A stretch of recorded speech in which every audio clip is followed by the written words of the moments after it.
Ahoj Martine, vrátil ses z mistrovství světa 20 jako druhý žďárák. Jak bys třeba popsal to tvoje působení na tom turnaji?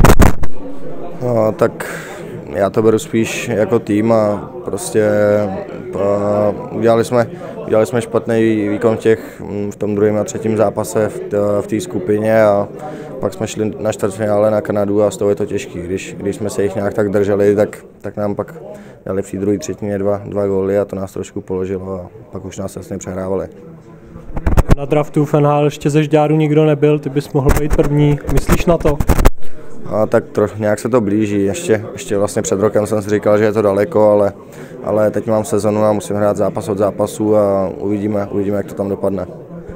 Máš teď pauzu, přišel ses podívat na zápas, jak se ti zatím líbí? A tak ta první třetina byla taková, už dělali taková smolná, nemohli dát góla a oni jim dali 2 góly a teďka už jasně přehrávají a doufám, že vyhrajou. Kometě Brno dostáváte do poslední fáze. Vaše zranění taky nejsou všichni úplně zdraví. Jak to vidíš poslední? No, tak my jsme teďka trošku posílili, přišel zpátky Honza Hruška, je tam na zkoušku, myslím Malet z Pardubic, ještě jsem ho neviděl, dneska byl na prvním tréninku a myslím si, že brzo už by se mohl vrátit i Martin s Martinem Zaťovičem, takže musíme teďka navázat na tu výhru v tom Hradci a musíme hrát dál.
Ondro, skončila nám druhá třetina, já se vrátím ještě k té první, tam si myslím, že jsme měli jednoznačnou převahu, přesto jsme ji prohráli 2-0, jak to? No, tak taky jsme z toho byli trochu zaskočený. Asi to bylo tak, že my jsme hráli a oni dávali góly, no, tak něco jsme jim darovali a sami jsme se o to namočili, tak sami se z toho potřebujeme dostat zpátky, no. Těch šancí tam byla spousta, pořád se nepodařilo prostřelit brankáře Gábu. Ty jsi to tak nějak otevřel tím svým gólem, tak nám ho popiš trochu. Já jsem tam dostal vlastně do rohu a vznikla z toho situace 2 na 1 s Gregem. Prvně jsem se ho snažil najít, jestli není volný a tím se vytáhl i golman a pak jsem viděl, že je obsazený, jak jsem to zkusil na první tyčku, no, naštěstí to tam nějak prošlo. O přestávce v kabině bylo něco trošku... No, tak trenér to bere zase trošku psychologicky, ne emočně, takže spíš tak, aby jsme nebyli z toho nějaký pod dekou a hlavně hlavy nahoru a zatím se nám to daří, no, od té druhé třetiny. Vedeme 3-2, co do té třetí třetiny? Pořád stejně, no, a přidat nějaký góly další. Tak ať se to daří.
Tak Vorťák mi tam výborně našel a já jsem šel do brány a viděl jsem, že mi tam pytlej 100, jede středem, tak jsem se koukal na kudy bych mu to mohl prostrčit a ještě jsem viděl nahoře Kuzmu, no, ale nakonec jsem se rozhodl, že to vezmu na sebe a stáhl jsem si obránce a dával jsem to nahoru první tyči a díky bohu to tam padlo.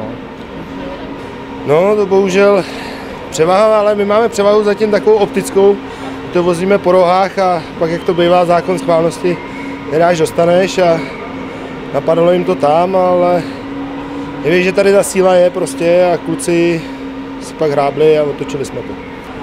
Jak říkám, tohle jsou pro mě nejtěžší soupeři, prostě je rozdíl chytat v Moravských Budějovicích a rozdíl chytat proti takovému týmu, ale myslím si, že už jsem dost starý, že se s tím musím poprat.